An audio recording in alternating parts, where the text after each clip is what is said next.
जय श्री राम साथियों। आज के इस वीडियो में हम लोग बात करने वाले हैं सेगिल्टी इंडिया लिमिटेड कंपनी के बारे में। अभी नवंबर 2024 में हाल ही में इसका आईपीओ आया। आईपीओ में इसकी लिस्टिंग ज़्यादा अच्छी नहीं रही क्योंकि मार्केट में गिरावट थी। तो आइए इस कंपनी का डिटेल एनालिसिस करते हैं। सबसे पहले हम लोग जाएंगे screener.in की वेबसाइट पे, सर्च के ऑप्शन पे क्लिक करेंगे और हम लोग कंपनी का नाम लिखेंगे सेगिल्टी इंडिया लिमिटेड। ये कंपनी यहाँ पे जो की पॉइंट्स दिया हुआ है वहाँ पे क्लिक करके हम लोग रीड मोर के ऑप्शन पे क्लिक करेंगे तो हम यहाँ से इस कंपनी का पूरा बिजनेस मॉडल यहीं से रीड कर सकते हैं। हमें विकिपीडिया पे जाने की ज़रूरत नहीं है, वहाँ से भी हम रीड कर सकते हैं, लेकिन आप टोटली बिजनेस मॉडल यहीं से रीड कर पाएंगे। तो इस कंपनी का जो सबसे पहले 2021 जुलाई 2021 में ये कंपनी स्टार्ट हुई और इस कंपनी का जो पुराना नाम था वो था बर्कमीर इंडिया प्राइवेट लिमिटेड।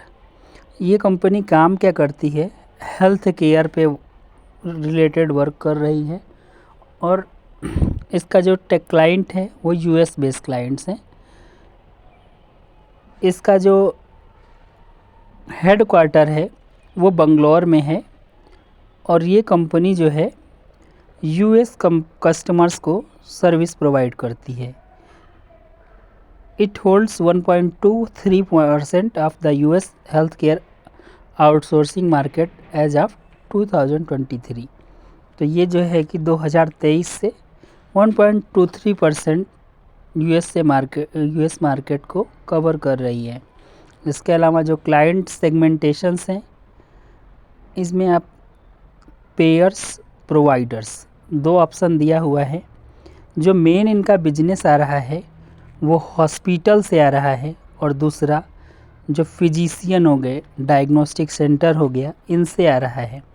इसमें डायरेक्टली कस्टमर नहीं डायरेक्टली इन्वॉल्व हैं, तो ये इस कंपनी का एक डीमेरिट्स भी है। जैसे हम लोग हेल्थ इंश्योरेंस करते हैं तो हेल्थ इंश्योरेंस का जो सेंटीमेंट होता है कि हम मान लीजिए कि किसी भी पेशेंट की डेथ हो गई या किसी भी पर्सन्स की डेथ हो गई तो जो क्लेम सेटलमेंट होता है वो कंपनी कराती है, लेकिन यहाँ पे क्या हॉस्पिटल के थ्रू ये कंपनी करा रही है और फिजिशियंस एंड डॉक्टर्स इन सब के थ्रू करा रही है।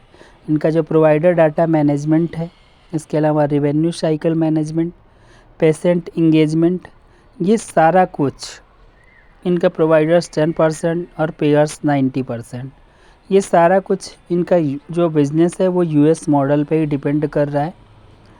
टाइमली रेवेन्यू मोड है, टाइम बेस्ड, ट्रांजैक्शन बेस्ड और आउटकम बेस्ड। तो टाइम बेस्ड में क्या है कि मंथली या आवरली रेट इन्होंने डिसाइड कर लिया कि क्या सर्विस चार्ज लेंगे। ट्रांजैक्शन बेस्ड में इन्होंने एक फिक्स अमाउंट कर लिया और आउटकम बेस्ड में क्या किया कि रिकवरी अगर आपका हो गया तो उसके हिसाब से चार्जेज ये लेते हैं। इसके अलावा मल्टी सोर सर्विस मॉडल, तो इसका जो टोटल है 31 लोकेशंस है जो 5 कंट्रीज़ में है, US, Colombia, Jamaica, India and Philippines. इन 5 कंट्री में इनका टोटल 31 लोकेशंस पे सर्विस अवेलेबल है। और इनके जो क्लाइंट्स हैं पेयर क्लाइंट्स, तो total United Health Care, 11th Health, Centene Corporation, CVS Health, Cigna Health, Humana Health Care Service Corporation, ये सब इनके की रोल हैं। इसके अलावा प्रोवाइडर्स क्लाइंट्स, ओवरऑल जो बिजनेस मॉडल है like as a insurance company based है। ये कंपनी जो है ऐसी कंपनी मार्केट में पहली बार लिस्ट हो रही है, तो आप ऐसा भी समझ लीजिए कि ये इकलौती कंपनी है। अभी इसका देखिए आईपीओ जो है वो 12 नवंबर 2024 को मार्केट में लिस्ट हुआ और कंपनी जो है 2106 करोड़ का फंड आईपीओ के द्वारा रेज कर रही है। अभी सबसे बड़ी बात क्या है कि ये कंपनी जो है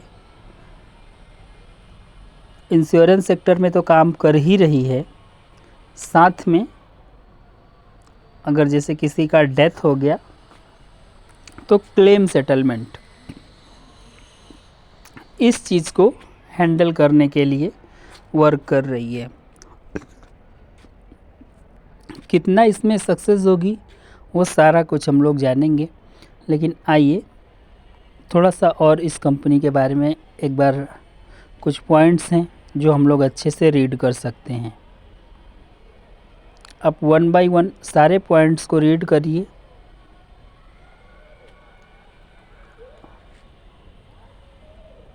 वापस से हम लोग बात कर रहे हैं, जो मेजर क्लाइंट इनके हैं वो हॉस्पिटल्स, फिजिशियंस और डायग्नोस्टिक सेंटर ही हैं। डायरेक्टली कस्टमर इनसे नहीं जुड़ा हुआ है, ये इस कंपनी का डीमेरिट्स है। कंपनी का जब आईपीओ ओपन हुआ, यहाँ पे हम लोग चार्ट देखेंगे, ठीक उसी के बगल में चार्ट दिया हुआ है। वीडियो को बहुत ही ध्यान से देखिएगा। चार्ट इसका कैसा है, पहले थोड़ा सा गिरावट हुआ था, फिर तेज़ी, फिर गिरावट और फिर वापस से तेज़ी। इसी के बाद एनालिसिस, जो प्रॉस दिया हुआ है वो कंपनी का गुण बताता है कि कंपनी में क्या अच्छाइयाँ हैं, और जो कॉन्स दिया है वो कंपनी की अवगुण बताता है, मतलब कंपनी में क्या कमियां हैं, डीमेरिट्स। कंपनी पे कर्ज बहुत ही कम है, और कंपनी का जो डेप्टर डेज है वो भी इम्प्रूव हुआ है, 183 से 90.7 पहुंच गया है। कमी इस कंपनी में कोई है नहीं। ये जो जीएमआर, एयरपोर्ट, एसजेवीएन, रितेश ये सब दिखा रहा है, ये सब इसके कंपटीटर नहीं हैं। इसका कंपटीटर अभी कोई नहीं है। ये इकलौती कंपनी है मार्केट में जो इंश्योरेंस में, जैसे गाड़ियों का इंश्योरेंस होता है, वो सब कंपनियां तो मार्केट में अवेलेबल हैं, लेकिन क्लेम सेटलमेंट से रिलेटेड कंपनियां अभी तक मार्केट में लिस्ट नहीं हुई है। शेयर मार्केट की मैं बात कर रहा हूँ, बाज़ार में बहुत सारी कंपनियां हैं। अभी हम लोग क्वार्टरली रिजल्ट देख लेते हैं। सेल्स जो इसका है कंटिन्यूसली इंक्रीज होता हुआ दिख रहा है। तो सेल्स में भी अगर आप ध्यान देंगे तो सितंबर 2023 में था 1094, और अभी सितंबर 2024 में हो गया है 1325।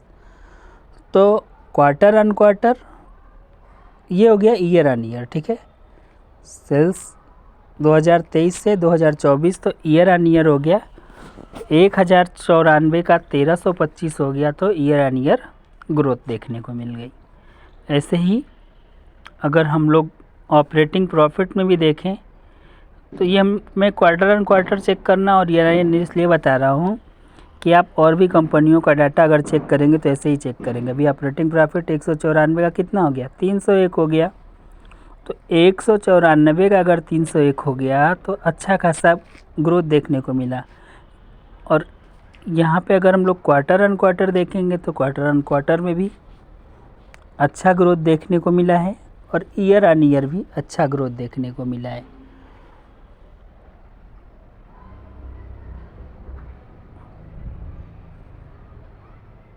इसी के साथ में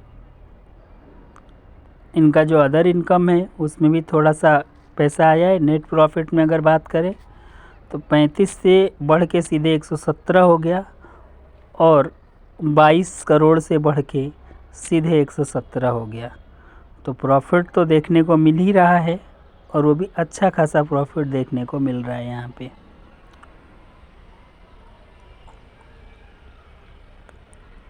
हम लोग अब प्रॉफिट एंड लॉस स्टेटमेंट का देख लेते हैं एक बार। प्रॉफिट एंड लॉस स्टेटमेंट देखने से पहले एक बार ईयर ऑन ईयर तो इनकी जो ग्रोथ हुई है वो लगभग 3 टाइम हो गई है, और क्वार्टर ऑन क्वार्टर अगर देखा जाए 22 का 117 हो गया, तो लगभग 5 टाइम से ज़्यादा की ग्रोथ देखने को मिल रही है यहाँ पे।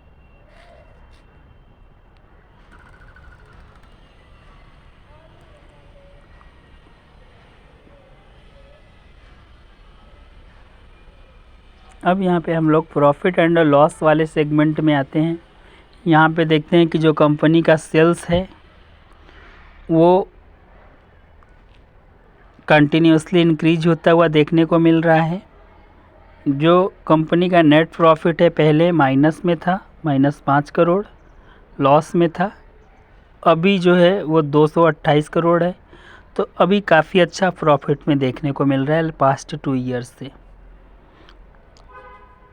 साथ में हम लोग यहाँ पे कंपाउंड सेल्स ग्रोथ भी देखते हैं कि कंपनी का कुछ 1 साल, 3 साल, 5 साल, 10 साल में